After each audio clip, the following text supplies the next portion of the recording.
Hi hello friends, welcome back to my channel. ಇವತ್ತು ನಾವು ತುಂಬಾ ಸಿಂಪಲ್ಲಾಗಿ ಹೋಟೆಲ್ ಶೈಲಿಯಲ್ಲಿ ಹೇಗೆ ಇಡ್ಲಿ ಸಾಂಬಾರು ಮಾಡೋದು ಅಂತ ತುಂಬಾ ಸಿಂಪಲ್ಲಾಗಿ ನೋಡ್ಕೊಳ್ಳೋಣ ಬನ್ನಿ. ಮೊದಲನೇದಾಗಿ ಇದಕ್ಕೆ ಬೇಕಾಗಿರೋದು 1 ಕಪ್ಪು ತೊಗರಿಬೇಳೆ, 1 ಕಪ್ಪು ಹೆಸರುಬೇಳೆ. ಇದನ್ನು ನೆನೆ ಹಾಕಿಟ್ಕೊಳ್ಳೋಣ. ಈಗ ಒಂದು ಅರ್ಧ ಗಂಟೆ ನೆನೆ ಹಾಕಿ ಆದಮೇಲೆ ಅದಕ್ಕೆ ನಾನು ಒಂದು ಸ್ವಲ್ಪ ಉಪ್ಪು, ಒಂದು ಸ್ವಲ್ಪ ಅರಿಶಿನ ಮತ್ತು ಒಂದು ಸ್ಪೂನಷ್ಟು ಎಣ್ಣೆ ಹಾಕಿದ್ದೀನಿ. ಅದನ್ನು ಕೂಗೋದಕ್ಕೆ 2 ವಿಜಿಲ್ ಬಿಟ್ಟಿದ್ದೀನಿ. ಈಗ ನಾವು ಪೌಡ್ರ್ ಮಾಡ್ಕೊಳ್ಳೋಕ್ಕೆ ಇಡ್ಲಿ ಸಾಂಬಾರು ಪೌಡ್ರು 1 ಸ್ಪೂನ್ ಎಣ್ಣೆ, 1 ಸ್ಪೂನಷ್ಟು ಕಡಲೆಬೇಳೆ, 1-2 ಸ್ಪೂನಷ್ಟು ಉದ್ದಿನಬೇಳೆ, 1-2 ಸ್ಪೂನಷ್ಟು ಧನಿಯಾ ಕಾಳು, 1 ಸ್ಪೂನಷ್ಟು ಜೀರಿಗೆ, 1 ಸ್ಪೂನಷ್ಟು ಮೆಂತ್ಯ ಮತ್ತು ಕರ್ಬೇವಿನ ಸೊಪ್ಪನ್ನು ಹಾಕಿದ್ದೀನಿ. ಚೆನ್ನಾಗಿ ಸ್ವಲ್ಪ ರೋಸ್ಟ್ ಮಾಡ್ಕೊಳ್ಳೋಣ. ಈಗ ಇದು ಒಂದು ಸ್ವಲ್ಪ ರೋಸ್ಟ್ ಆಗಿ ಆದಮೇಲೆ ಮೆಣಸಿನ್ಕಾಯಿ ಹಾಕ್ಕೊತಿದ್ದೀನಿ. ಖಾರ ಮೆಣಸಿನ್ಕಾಯಿ, ಆಮೇಲೆ ಬ್ಯಾಡಗಿ ಮೆಣಸಿನ್ಕಾಯಿ ಹಾಕ್ಕೊಂಡು ಚೆನ್ನಾಗಿ ಫ್ರೈ ಮಾಡ್ಕೊಂಡು, ಕೊನೆಯದಾಗಿ ಗುಂಟೂರು ಮೆಣಸಿನ್ಕಾಯಿ, ಎಲ್ಲ 3 ವೆರೈಟಿ ಮೆಣಸಿನ್ಕಾಯಿ, ಅಥವಾ ನೀವು ಬ್ಯಾಡಗಿ ಮೆಣಸಿನ್ಕಾಯಿ, ನಾರ್ಮಲ್ ಖಾರದ ಮೆಣಸಿನ್ಕಾಯಿ ಹಾಕ್ಕೊಂಡ್ರೆ ಸಾಕು. ಈಗ ಅದು ಚೆನ್ನಾಗಿ ರೋಸ್ಟ್ ಆಗಿದೆ. ಒಂದು ಸ್ವಲ್ಪ ಹೊತ್ತು ಆರೋದಕ್ಕೆ ಬಿಡೋಣ. ಈಗ ಅದು ಆರಾದಮೇಲೆ ಆರ್ತಾ ಇರಲಿ. ಅಷ್ಟರೊಳಗೆ ನಾನು ಇನ್ನೊಂದು ಒಗ್ಗರಣೆ ಮಾಡ್ಕೋಬೇಕು.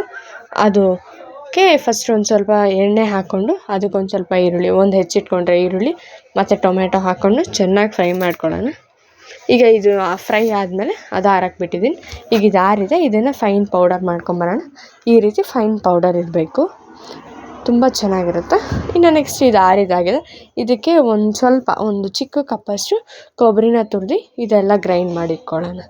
ಈಗ ರೆಡಿ ಆಯಿತು ಗ್ರೈಂಡ್ ಮಾಡಿದ್ದೆಲ್ಲ. ಈಗ ಸಾಂಬಾರು ಮಾಡಲಿಕ್ಕೆ ಒಂದು ಬಾಣಲಿಗೆ ಎಣ್ಣೆ, ಸಾಸಿವೆ, ಕರ್ಬೇವಿನ ಸೊಪ್ಪು, ಒಂದು ಸ್ವಲ್ಪ ಮೆಣಸಿನ್ಕಾಯಿ ಹಾಕಿ ಚೆನ್ನಾಗಿ ಫ್ರೈ ಮಾಡ್ಕೊಳ್ಳಿ. ಆಮೇಲೆ ಒಂದು ಸ್ವಲ್ಪ ಹೆಚ್ಚಿಟ್ಕೊಂಡಿರೋ ಈರುಳ್ಳಿ ಹಾಕಿ ಮತ್ತು ಟೊಮೆಟೊ ಹಾಕಿ ಚೆನ್ನಾಗಿ ಫ್ರೈ ಮಾಡ್ಕೊಳ್ಳೋಣ. ಈಗ ಬೇಳೆ ಬೇಯಿಸೋಕೆ ಇಟ್ಕೊಂಡಿದ್ವಲ್ಲ, ಅದನ್ನು ಸ್ವಲ್ಪ ಚೆನ್ನಾಗಿ ಸ್ಮ್ಯಾಶ್ ಮಾಡಿ ನೋಡ್ಕೊಂಡು ರುಚಿಗೆ ಎಷ್ಟು ಬೇಕೋ ಉಪ್ಪು ಇತ್ತಲ್ಲ, ಇನ್ನೂ ಬೇಕಾದ್ರೆ ಆಮೇಲೆ ಆ್ಯಡ್ ಮಾಡ್ಕೊಳ್ಳೋಣ. ಈಗ ಅದಕ್ಕೆ ಬೇಳೆ ಮತ್ತು ನಾವು ಪೌಡ್ರ್ ಮಾಡಿ ಇಟ್ಕೊಂಡ್ರೆ ಇಡ್ಲಿ ಸಾಂಬಾರು ಅಷ್ಟು ಹಾಕೋದು ಬೇಡ. ಇಡ್ಲಿ ಸಾಂಬಾರು ಪೌಡ್ರು ಅದು ಎಷ್ಟು ಬೇಕೋ ನೋಡ್ಕೊಂಡು ನಾನು ಇಲ್ಲಿ 2 ಸ್ಪೂನ್ ಹಾಕಿದ್ದೀನಿ.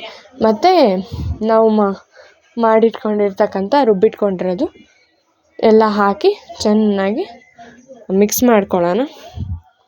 ಇನ್ನೂ ಸ್ವಲ್ಪ ಖಾರ ಬೇಕು ಅನ್ನಿಸ್ತು, ಸೊ ನಾನು ಅದಕ್ಕೆ ಇನ್ನೊಂದು ಸ್ವಲ್ಪ ಇಡ್ಲಿ ಸಾಂಬಾರು ಪೌಡ್ರ್ ಹಾಕ್ತೆ. ಮತ್ತು ಉಪ್ಪು ಎಷ್ಟು ಬೇಕೋ ರುಚಿ ನೋಡಿಕೊಂಡು ಉಪ್ಪು ಸೇರಿಸಿ, ಕೊನೆಯದಾಗಿ ಒಂದು ಸ್ವಲ್ಪ ಬೆಲ್ಲ ಹಾಕಿ ಚೆನ್ನಾಗಿ ಕುದಿಯೋದಕ್ಕೆ ಬಿಟ್ಬಿಡೋಣ. ಕೊನೆಯದಾಗಿ ಕೊತ್ತಂಬರಿ ಹಾಕಿ ಚೆನ್ನಾಗಿ ತಿರುಗಿಸಿದ್ರೆ idli sambar ready. Thank you so much for watching. Thank you.